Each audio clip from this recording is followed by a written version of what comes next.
Laing award naman po ning nadawat ni Mayor Joseph Cagas mga igala.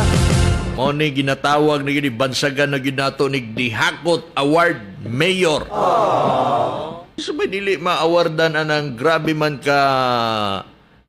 inisyatibo. No, workaholic og lapad kaayo ang vision nining ato ang mayor siyudad sa Digos. Nahimo na gani siyang most outstanding mayor in the Philippines. Karon naan na po'y award nga nadawat ang atong syudad mga higala. Alright? Okay. Usa sa ito ang isgutan karon mga higala, pagpalapad sa itong dakbayan sa Digos. Napansin ninyo? Perti ng daghanang gipalapdan nga dalan sa tuang syudad. Perti ng daghanang kalsada nga gipang abrihan sa tuang syudad. Nagani din haon nakabantay mo anang from dirita magsugod sa Rojas extension. Nabantayan ninyo ng dalan din na nga gisiminto ni connect na sa ni connect siya sa Lapu-Lapu, Rojas ni connect sa Luna, ni connect pagyud sa Lapu-Lapu, hangtod dito sa Lim Extension. Pabantay mo ana. Og ni Mayor Cagas pa naapalay dalan nya mo connect gyud nya murag Rizal Avenue, maunay iyang abrihan, maunay iyang simintohon. Ya, maura man yun na makita na to nga pwede na itong makonect ng mga kalsada. O, yung napalay ka ng kalsada lagi nga pwede himuong murag Rizal Avenue ing anak kataas, maunay simintuho ni Mayor. So, nakita ninyo to? Balik ta sa Lim Extension, nilapos na dito sa, connect na siya sa Lapu-Lapu Extension, straight pagi dito sa Luna Extension hangtod sa Rojas Extension. Tiaw mo na ilala.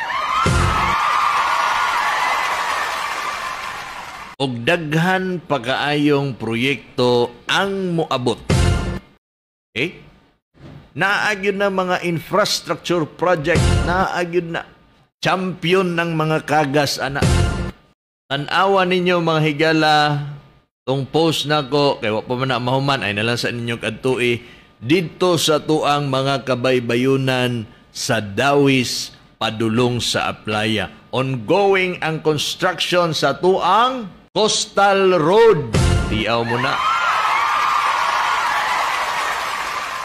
Kana ginatawag na to og Sunrise Boulevard.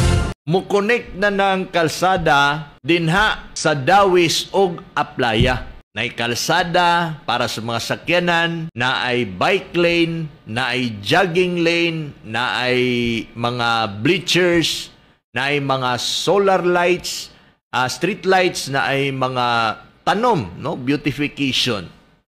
Murag makaingon kog adi man na pwede nato ikumpara kay perti mo tong dako ato. Sa kuan lang ba, sa Dagway lang ba, no?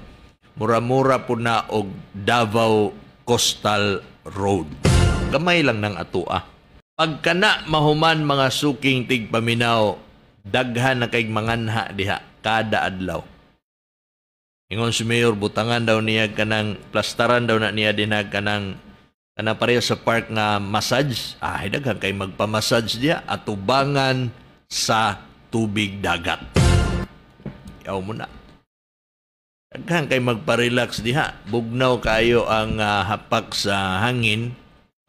Unya malimpyo na diha. Kay nanamay mag-maintain diha sa kalimpyo. Nindot na kayo na. Ang pangutan na, Mike, wanay makaligo diha na agihapon. Mas gwapo na maligo diha kay limpyo na kayo. Naman ay hagdanan ng ato ang ato ang Sunrise Boulevard or kanang ginatawag na to Coastal Road na manay hagdanan sa silong kung gusto ka maligo. Onya nakanindot pagyud dinhi mga karunda. Ongoing pagyud ang construction sa atong improvement sa atong pantalan. Dungan-dungan yun na mahuman. Mahuman ang ato ang Sunrise Boulevard. Mahuman ang ato ang pantalan. Agoy! Perte na gyud ng ninduta.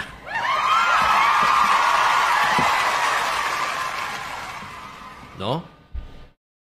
Mao na ni giingon nato mga igala nga bugti sa tuang dakong pagsalig sa liderato ni Mayor Cagas ug sa liderato ni Governor Yvonne Cagas.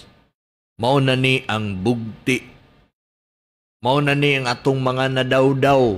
Mao na ni ang nabenepisyo nato isip mga Digosenyo, isip mga Dabsuranon, sa mga nagtapunog og way hunong nga mga proyekto sa mga Kagases.